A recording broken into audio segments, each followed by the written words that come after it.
শিশুকে চুমু দেওয়া। সুবহানাল্লাহ। সহিহ বুখারীর 5997 নম্বর হাদিস, আকরা ইবনে হাবেস রাদিয়াল্লাহু তাআলা আনহুর বর্ণনা, তিনি বলেন, ইন্নালি আশারাতাম মিনাল ওয়ালাদ মা ক্বাব্বালতু আহাদাম মিনহুম। নবীর এক সাহাবী নবীকে বলে, হুজুর আমার 10 জন সন্তান, আমি একজনকেও চুমা দেই না। আমার 10 জন সন্তান, আমি একজনকেও চুমু দেই না। নবীজি বলেন, কি বলো তুমি, তোমার ভিতরে দয়া মায়া নাই? মান লা ইয়ারহাম লা ইউরহাম, যে দয়া করে না তাকে আল্লাহর পক্ষ থেকে দয়া করা হয় না।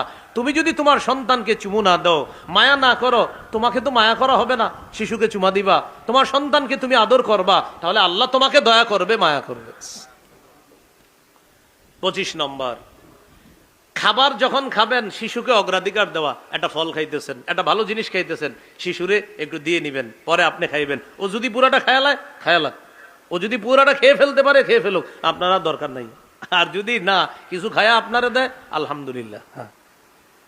হাদিসের মধ্যে আসছে, উতিয়া রাসূলুল্লাহ সাল্লাল্লাহু আলাইহি সাল্লাম বিবাকুরাতিল ফাতিহা, গাছের প্রথম ফলটা আল্লাহ রসুলের জন্য হাদিয়া আসতো। গাছের প্রথম ফল উতিয়া রসুল্লাহ নবীজিকে দেওয়া হতো বিবাকুরাতিল ফাতিহা। মনে রাখবেন, বাকুরাতুল ফাকিহা অর্থ হলো গাছের প্রথম ফল, বাকুরাতুল ফাতিহা মানে হলো গাছের প্রথম ফল, ফাকিহা মানে ফল। তো এখানে বিবাকুরাতিল ফাকিহা মানে গাছের প্রথম ফলটা নবীজির কাছে হাদিয়া আসতো, যেটা বর্তমানেও মাশাআল্লাহ অনেকে এগুলা পাঠিয়ে থাকে এতিমখানা, মাদ্রাসায়, ওলামায়ে হযরতদের কাছে অনেকে পাঠায়, মাশাআল্লাহ। এরকম নবী কি করতেন, ওই ফলটা নিয়ে দোয়া করতেন, আল্লাহ এই প্রথম ফলেও বরকত দেন, আর এই বাগানের শেষ ফলেও আপনি বরকত দিয়েন।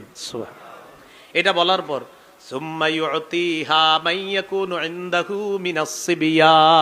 নবীজির পাশে যে শিশু থাকতো, ওই শিশুকে ফলটা দিয়ে দিতেন, নাও তুমি ফলটা খাও।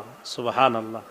প্রথমে ফলটা নবীজি নিতেন, নিয়ে দোয়া করতেন, ফলের বাগানের জন্য দোয়া করতেন, এরপরে নবী তার পাশে থাকা শিশুকে দিয়ে দিতেন। কত নাম্বার গেল? 25।